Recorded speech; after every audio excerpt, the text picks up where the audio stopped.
Hi friends, എല്ലാവർക്കും എൻ്റെ പുതിയൊരു വീഡിയോയിലേക്ക് സ്വാഗതം. ഇന്ന് ഞാൻ നിങ്ങളുടെ മുന്നിൽ കാണിക്കുന്നത് ഈറാൻ ഗുഹയാണ്. വളരെയധികം ചരിത്ര പ്രശസ്തമായിട്ടുള്ള ഒരു സ്ഥലമാണ് ഈറാൻ ഗുഹ.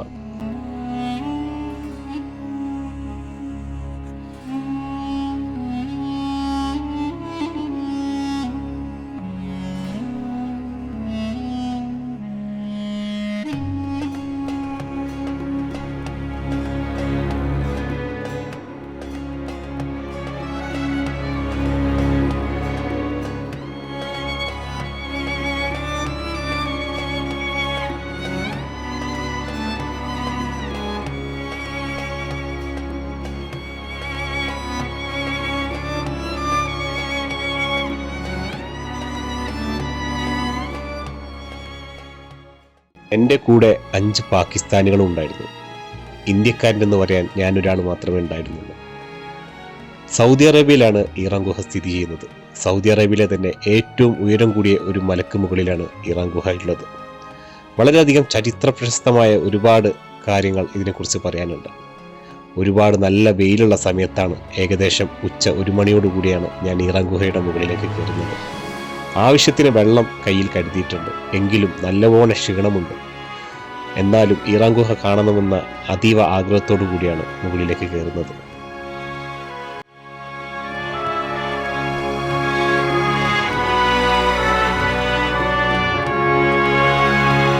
പകുതി ദൂരം മുകളിലേക്ക് കയറിയപ്പോൾ പോലീസുകാർ അവിടെ നിൽക്കുന്നുണ്ടായിരുന്നു.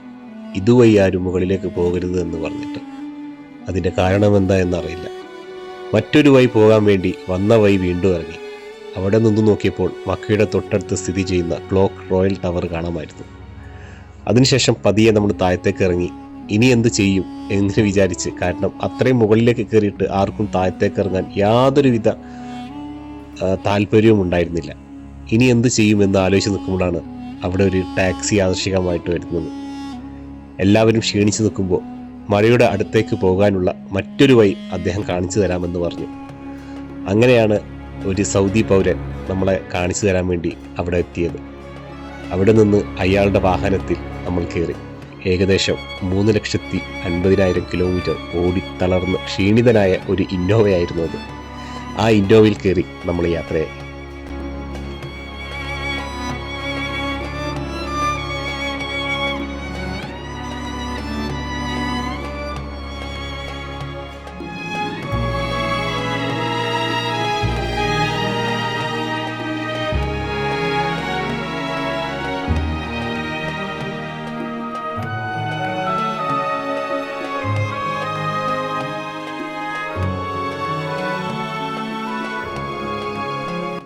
വാഹനം ഓടിക്കുന്നതിനിടെ ഡ്രൈവർ ഈ സ്ഥലത്തെക്കുറിച്ചും ഈ സ്ഥലത്തിൻ്റെ ചരിത്രത്തെക്കുറിച്ചുമെല്ലാം അറിവ് പകർന്നു തരുന്നുണ്ടായിരുന്നു.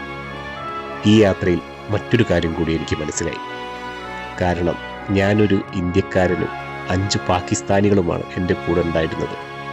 എന്നിട്ടും ഒരു വിശപ്പോ ഒരു ദാഹമോ ഞാൻ അറിഞ്ഞിട്ടില്ല.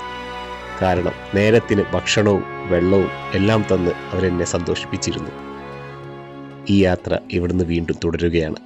അങ്ങനെ ഡ്രൈവർ ഞങ്ങളെ മലനിരകളിലേക്ക് അടുത്തേക്ക് കൊണ്ടുപോയി.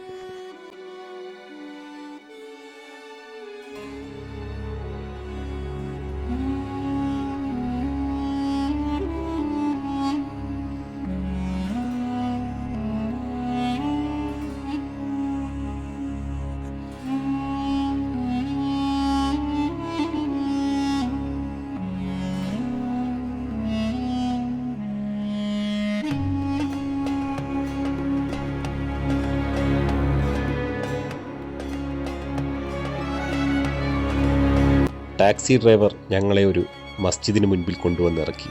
എന്നിട്ട് അദ്ദേഹം പറഞ്ഞു, ഇതുവഴിയാണ് എല്ലാവരും പോകുന്നത്. ഈ മലയുടെ തുടക്കം ഇവിടെ നിന്നാണ്. അങ്ങനെ ടാക്സി ഡ്രൈവർ ഞങ്ങൾക്ക് കാര്യങ്ങളൊക്കെ പറഞ്ഞു തന്നിട്ട് അദ്ദേഹം പോയി.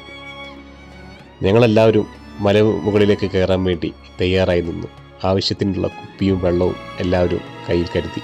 അതിനുശേഷം ഞങ്ങളെ ഇറക്കി മറ്റു ആളുകളെ തേടി ആ വാഹന യാത്രയായി. അതിനുശേഷം ഞങ്ങൾ മുകളിലേക്ക് മല ലക്ഷ്യം വെച്ച് കയറി തുടങ്ങി. ഇവിടെ നിന്നാണ് മലമുകളിലേക്കുള്ള തുടക്കം.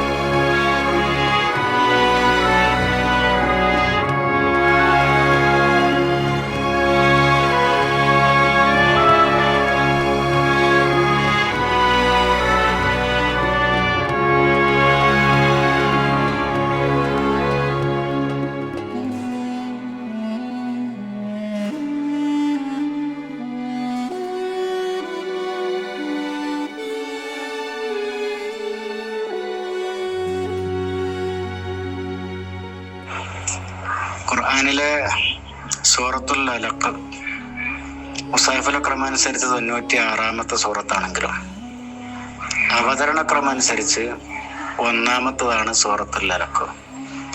ഇഖ്റഅ ബിസ്മി റബ്ബിക്കല്ലദീ ഖലഖ് ഖലഖൽ ഇൻസാന മിൻ അലഖ് ഇഖ്റഅ വറബ്ബുക്കൽ അക്രം അല്ലദീ അല്ലമ ബിൽ ഖലം അല്ലമൽ ഇൻസാന മാ ലം യഅലം. ആദ്യം അവതരിച്ച ഭാഗങ്ങളാണിത്. വിശുദ്ധ റമളാനിലെ 17 തിങ്കളാഴ്ച രാത്രി നബിക്ക് 40 വയസ്സ് 6 മാസം 8 ദിവസം കഴിഞ്ഞപ്പോൾ ക്രിസ്തുവർഷം 610 ഓഗസ്റ്റ് 6 ഈ ദിവസത്തിലാണ് ഹിറാ ഗുഹയിൽ വെച്ച് നബി സല്ലല്ലാഹു അലൈഹി വസല്ലമക്ക് ഖുർആനിലെ ഈ വചനങ്ങൾ അവതരിക്കുന്നത്. ഇതാണ് ഈ ഗുഹയുടെ ഏറ്റവും ശ്രദ്ധേയമായ പ്രത്യേകത.